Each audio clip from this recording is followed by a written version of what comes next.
Hi everyone, I was browsing on Twitter the other night and came across a perfect readathon for me.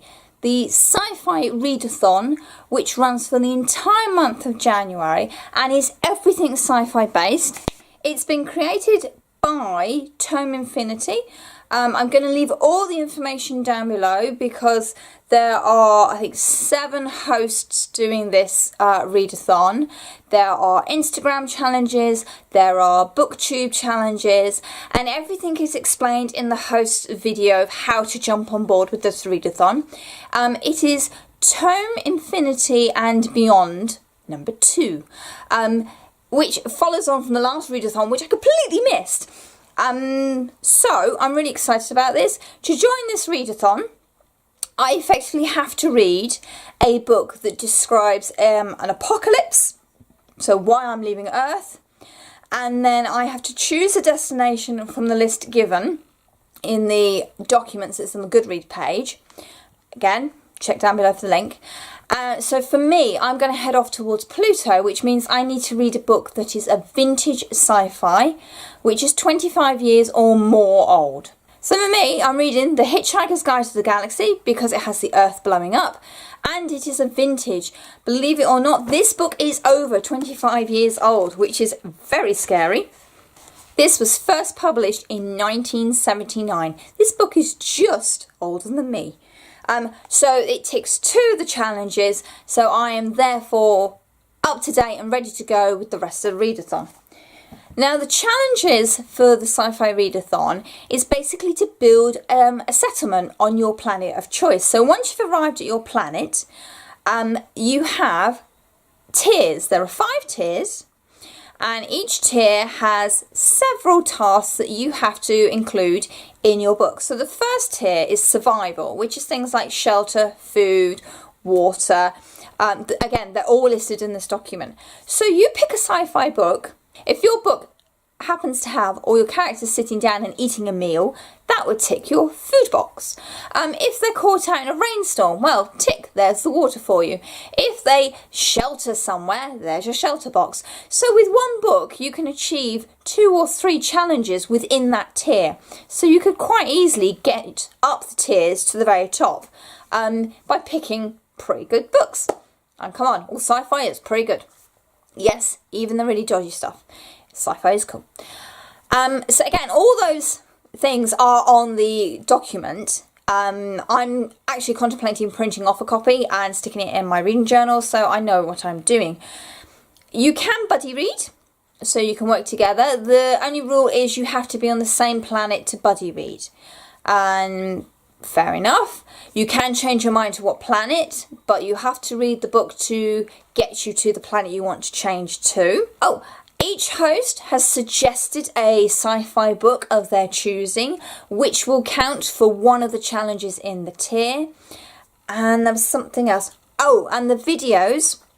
If you do a video, and there are 5 videos, because there are 5 Tuesdays in this January coming up, that counts for one of those challenges in the tier. So if you did all 5 videos, that would be 5 challenges and pretty much one whole tier done if you're really struggling. So there's lots of things like that that will help you work your way up to the top tier, which I'm really looking forward to getting to. I really want to, because it's then the challenges are reading some of the subgenres of science fiction like cyberpunk and steampunk and vintage and all fantasy sci-fi.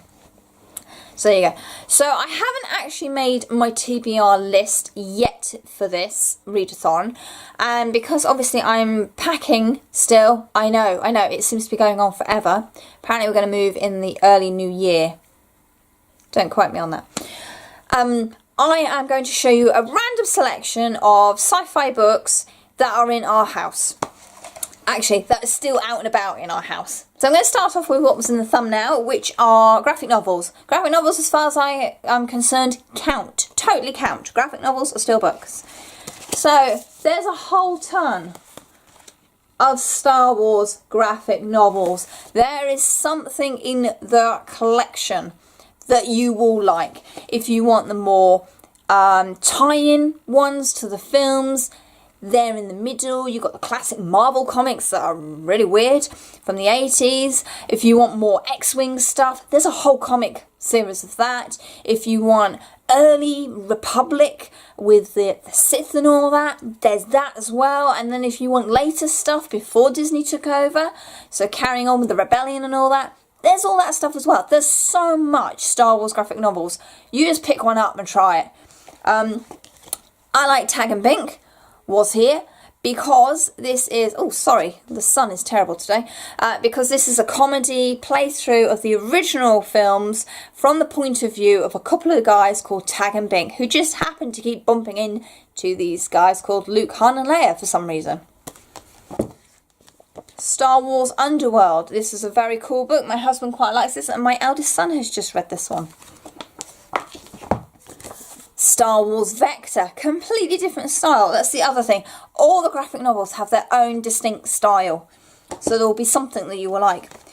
The other great big sci-fi one in this house is Doctor Who. If I do that, there you go. Now these are the comics from the Doctor Who magazine. So this is volume 1 of the 8th Doctor comics, Endgame. I love his run of comics, they're so good. These are still in black and white, but some of them are actually in colour, like so. This is The Widow's Curse, which is a 10th Doctor collection, but we've got quite a few of them as well, and there are more Doctor Who comics being released all the time. There are past Doctor comics. There is so much choice out there. It's well worth going to have a look. So obviously, carrying on from that, you can get Star Wars books. Again, right from very old Republic with Darth Bane and the very early days of the Sith, all the way through to original continuity before Disney took it over, with Leia and her children and Luke trying to raise a new Jedi Order. Very, very cool books, and lots and lots of spin offs. Some are better than others, but I have to admit I found them all pretty entertaining to listen to because my husband's been reading them. There's zombie horror style in there, there's classic evil against good, there's battle stories in there, there's spy stories in there. There is so much range of books. And you can say the same really for the Doctor Who. There are historical, pure sci-fi, fantasy based. There's so much within it, and because there are books for every single Doctor out there, if you're a fan of one particular Doctor, you can find a book out there. I would show you some, but I've just finished packing all my Doctor Who books, I'm afraid. Sorry. And then I've just raided my husband's sci-fi bookcase. Yes, he has a sci-fi bookcase. How cool is that? So these are some of the classic sci-fi books he's got on his shelf. So that, remember, this is anything older than 25 years. What they would call vintage, but that makes me feel really old, so I'm not going to call it that. So I've got some Marion Zimmer Bradley here. Some good old Jules Verne. I'm really sorry about the light today. It's one extreme or another here. David Webber. This is part of the Honor Harrington series, which I have heard a little bit of and really liked.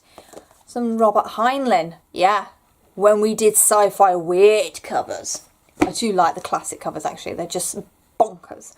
So there's so much choice out there. I mean, you've got the very old Victorian sci-fi of H.G. Wells and Jules Verne, through to the heavy-duty big mammoths of sci-fi like Stephen Baxter, Arthur C. Clarke, Robert Heinlein, Ian Banks, through into the modern stuff that we're getting out now from like Kim Stanley Robinson, New York 2140. You've seen a review of that on my channel, which I just thought was great, but that's sci-fi. And it's hopeful sci-fi. So we have dystopian sci-fi, we have future sci-fi, we have fantasy sci-fi, we have tie-in sci-fi. There's so much in this genre that there must be a book in the sci-fi section for every single person. I'm sorry, there has to be, because it is so wide, so varied. So I'm really excited. I've started rambling. I'm really excited about the Sci-Fi Readathon because I want to read more sci-fi. I'm currently reading Skyward by Brandon Sanderson as part of the Fairy Loot Read-Along. Jump on board if you've only one day, so plenty of time to catch up. And I'm loving it. It's nice to see a sci-fi book from a mainstream fantasy author aimed at the YA group. And it's really good. I'm really enjoying it. It feels like a proper sci-fi story, and I really like that. Like I say, I will leave all the information, all the host links, the Goodreads page, everything I've got on the Sci-Fi Readathon. Don't forget Tome Infinity and Beyond 2, digit 2, in the description box. So please, if you fancy jumping on board, you've got 3 weeks to prepare for this. And it sounds so much fun, and the fact that it's playing like a choose your own adventure, I really like that idea, and there's so much attention to detail that's gone into that document on the Goodreads page, so do read it. So much fun. Anyway, if you fancy doing the Sci-Fi Readathon, check out the links below, go and find it on Twitter, sign up, give yourself a challenge to read some sci-fi. I think you're going to love it. So there you are. The Sci-Fi Readathon runs for the whole month of January, beginning 1st of January 2019, and my goodness, that sounds weird. So if that sounds your cup of tea, or you want to challenge yourself, or you just want to experience some sci-fi books and don't really know where to start, go and check out the links. As always, thank you very much for watching, and happy reading. Bye!